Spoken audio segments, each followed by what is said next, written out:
বন্ধুগণ আমার, হাদিস সাক্ষ্য দেয় মুসআব ইবনে উমাইর রাদিয়াল্লাহু আনহু বিশ্বনবীর কাছে আসলেন। ইসলামের সুশীতল ছায়া তুলে চলে আসলেন রাসূলের কাছে। এসে কালেমা পড়ে মুসলমান হয়ে গেলেন। আর যেদিন মুসলমান হয়ে গেলেন সেদিন থেকেই মুসআব ইবনে উমাইরকে গৃহবন্দী করে রাখা হলো। মুসআব ইবনে উমাইরের পরিবার মুসআব ইবনে উমাইর রাদিয়াল্লাহু আনহুকে গৃহবন্দী করে ফেললেন। মুসআব ইবনে উমাইর রাদিয়াল্লাহু আনহু চিন্তা করলেন, আমি কালেমা পড়েছি, মুসলমান হয়েছি, যদি আমাকে ঘরের মধ্যে আটকে রাখা হয়, ঘর থেকে যদি বের হতে না পারি, ঘরের মধ্যে আটকে রাখা হয়, তাহলে ইসলাম কিভাবে প্রচার করব? মানুষের কাছে দ্বীনের দাওয়াতগুলো আমি কিভাবে পৌঁছে দিব? এই জন্য মুসআব ইবনে উমাইর রাদিয়াল্লাহু আনহু মক্কাতুল মুকাররমা থেকে গৃহবন্দী অবস্থা থেকে পালিয়ে তিনি হাবশায় চলে গেলেন। সুবহানাল্লাহ। হাবশায় কয়েকদিন থাকলেন। থাকার পরে মুসআব ইবনে উমাইর চিন্তা করলেন যে আমি যে নবী মুহাম্মদুর রাসূলুল্লাহর হাতে হাত রেখে কালেমা পড়ে মুসলমান হলাম, যার জন্য মুসলমান হলাম, যাকে দেখে মুসলমান হলাম, আমি তো হাবশায় তাকে ছাড়া থাকতে পারবো না। সাহস করে তিনি হাবশা থেকে পুনরায় মক্কাতুল মুকাররমা চলে আসলেন। এসে ঘরের মধ্যে ঢুকতে চাইলেন। মুসআব ইবনে উমাইরের মা বললেন যে তোমাকে আবার আমরা বন্দী করে রাখবো। এবার মুসআব ইবনে উমাইর একটু রাগান্বিত হয়ে বললেন যে এই যে আমার হাতে তরবারি দেখছো, আমাকে এইবার যারা ঘরবন্দি করে রাখবে, গৃহবন্দী করে রাখবে, আমার সামনে যারা আসবে আমি তরবারি দিয়ে প্রত্যেককে শেষ করে দিব। মা চিন্তা করলেন রাগী ছেলে, সুতরাং এই কাজ না করলেই ভালো হয়। তো তাকে ত্যায্য পুত্র করে দিলেন। আজ থেকে মুসআব, তুমি আমার ঘরের কোনো কিছু ধরতে পারবে না, ছুঁতে পারবে না, কাপড় চোপড় ব্যবহার করতে পারবে না, কোনো টাকা পয়সা নিতে পারবে না, তুমি এক কথায় আমাদের সন্তান না। মুসআব ইবনে উমাইর বিন্দু পরিমাণ কষ্ট পেলেন না।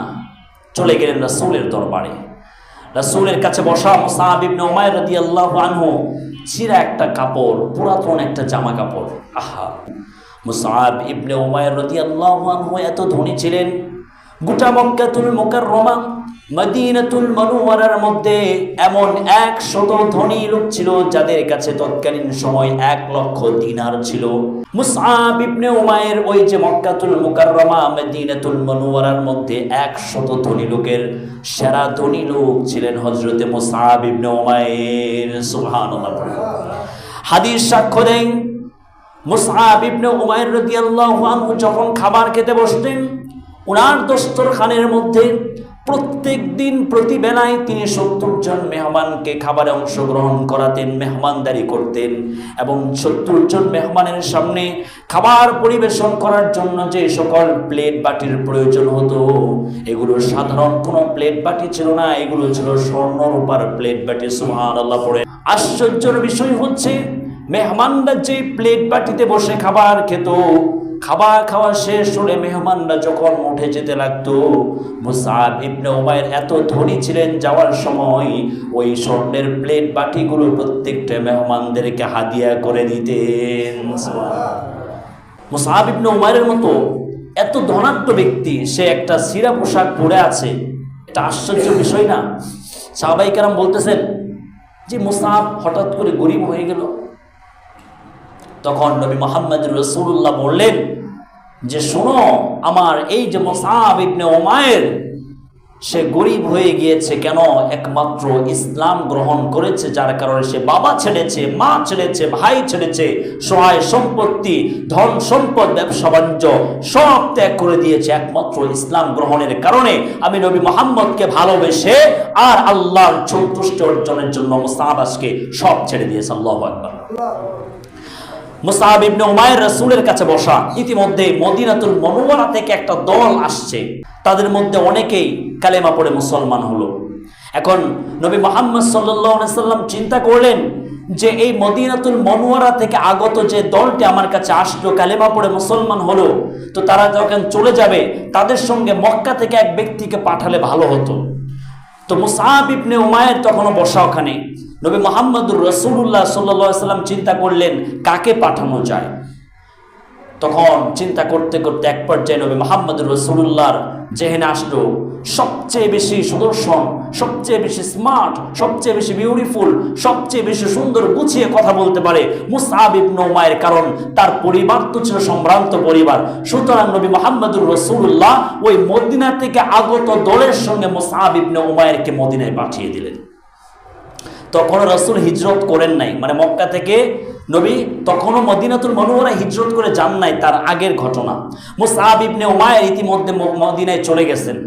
চলে গিয়ে সেখানে তার সুন্দর কথাবার্তা, সাবলীল ভাষা, হ্যাঁ, তিনি তো বললাম স্মার্ট ছিলেন সব দিক থেকেই, কারণ সম্ভ্রান্ত পরিবারের সন্তান যেহেতু, যদিও এখন কিছু নাই, কিন্তু তার বেড়ে ওঠা তো সম্ভ্রান্ত পরিবারে, তো তার সব কিছু জানা আছে। মানুষের সঙ্গে সুন্দর করে কৌশলে কথা বলে তিনি একে একে মানুষকে ইসলামের দিকে আহ্বান করতে করতে এইভাবে একজন দুইজন করে 150 মানুষকে ইতিমধ্যে কালেমা পড়ায় মুসলমান বানায় ফেলছে। সুবহানাল্লাহ। এরপরে রাসূল করিম সাল্লাল্লাহু আলাইহি সাল্লাম মক্কা থেকে মদিনায় হিজরত করলেন।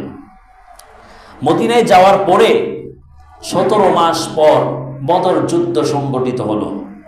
অনেক লম্বা ঘটনা, আমি একেবারে শর্ট করে করে বলছি আপনাদেরকে। বদর যুদ্ধ শুরু হয়ে গেল। মুসআব ইবনে উমাইর রাদিয়াল্লাহু আনহু ইসলামের পক্ষে, নবী মুহাম্মদুর রাসূলুল্লাহর পক্ষে তরবারি হাতে নিলেন। আর মুসআব ইবনে উমাইরের আপন ভাই আমের ইবনে উমাইর সেই ইসলামের বিপক্ষে, রাসূল করিম সাল্লাল্লাহু আলাইহি ওয়াসাল্লামের বিপক্ষে তরবারি হাতে নিলেন। বীরত্বের সঙ্গে মুসআব ইবনে উমাইর যুদ্ধ করছেন বদরের যুদ্ধে। সেই যুদ্ধে আল্লাহ রাব্বুল আলামিন নবী মুহাম্মদুর রাসূলুল্লাহ সাল্লাল্লাহু আলাইহি ওয়াসাল্লামকে মহাবিজয় দান করলেন। আর সেই যুদ্ধে 70 জন কাফের বন্দী হয়ে আসলো মুসলমানদের হাতে। সেই 70 জন কাফেরের মধ্যে একজন ছিল মুসআব ইবনে উমাইর রাদিয়াল্লাহু আনহুর ভাই আমের ইবনে উমাইর। সে আমের ইবনে উমাইর যখন বন্দী হয়ে আসলো, তখন তিনি পরিচয় দিলেন যে আমি নবী মুহাম্মদুর রাসূলুল্লাহ সাল্লাল্লাহু আলাইহি সাল্লামের মাক্কি জীবনের একজন ত্যাগী সাহাবী মুসআব ইবনে উমাইরের ভাই। তিনি পরিচয়টা কেন দিলেন? মুসআব ইবনে উমাইর তিনি তো একজন সাহাবী, বললাম জলিলুল কদর সাহাবী, সব ত্যাগ করেছেন ইসলামের জন্য।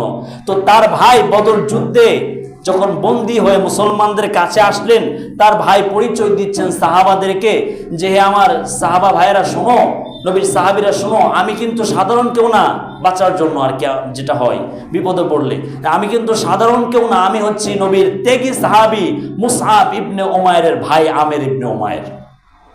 তো সাহাবায়ে কেরাম এটা শোনার পরে তিনি চিন্তা করলেন, আচ্ছা যেহেতু আমাদের সাথী ভাইয়ের ভাই, একটু সম্মান করে করলেন কি, যদিও সে কাফের আমের ইবনে উমাইর, কিন্তু সম্মান করে তার হাতের বাঁধনগুলো ঢিলা করে দিলেন, পায়ের বাঁধনটা একটু ঢিলা করে দিলেন।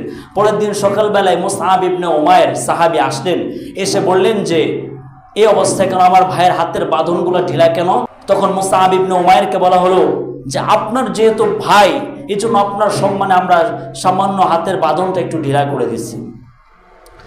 বন্ধুগণ, আমার হাদিস সাক্ষ্য দেয় মুসআব ইবনে উমাইর রাদিয়াল্লাহু আনহু তখন বলে উঠলেন, ওই কাবার মালিকের কসম করে বলছি, যেই ব্যক্তি নবী মুহাম্মদুর রাসূলুল্লাহর বিরুদ্ধে, ইসলামের বিরুদ্ধে তরবারি হাতে নিয়ে যুদ্ধ করতে পারে, ওই কুলাঙ্গার কখনো আমি মুসআব ইবনে উমাইরের ভাই হতে পারে না। সুবহানাল্লাহ। স্পষ্ট জানিয়ে দিলেন যে রাসূলের বিরুদ্ধে যে তরবারি নিয়ে যুদ্ধে নামতে পারে, ইসলামের বিরুদ্ধে যুদ্ধে নামতে পারে, আমি মুসআবের ভাই সে কখনোই হতে পারে না।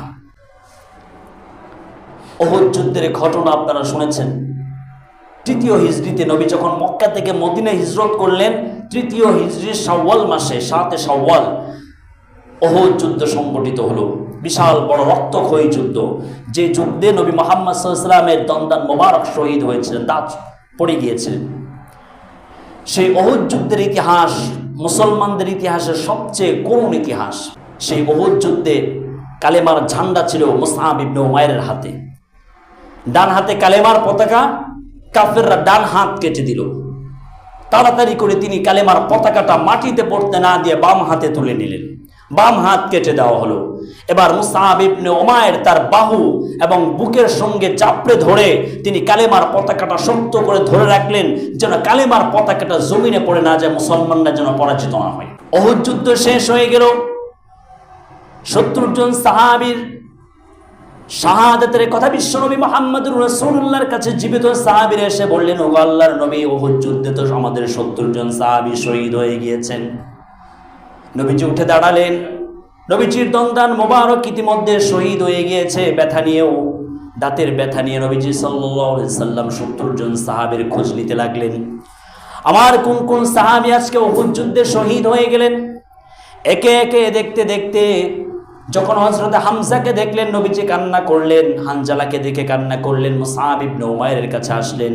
মুসআব ইবনে উমাইরের কাছে এসে নবীজি জীবিত সাহাবীদেরকে বললেন, ও আমার সাহাবীরা, এই যে মুসআব ইবনে উমাইরকে দেখতে পাচ্ছ, মুসআব ইবনে উমাইর হচ্ছে আমার মাক্কি জীবনের সেই অনন্য সাহাবী, যে ইসলামের জন্য নিজের আপন বাবা ছেড়েছে, মা ছেড়েছে, ভাই ছেড়েছে, সহায় সম্পত্তি ছেড়েছে।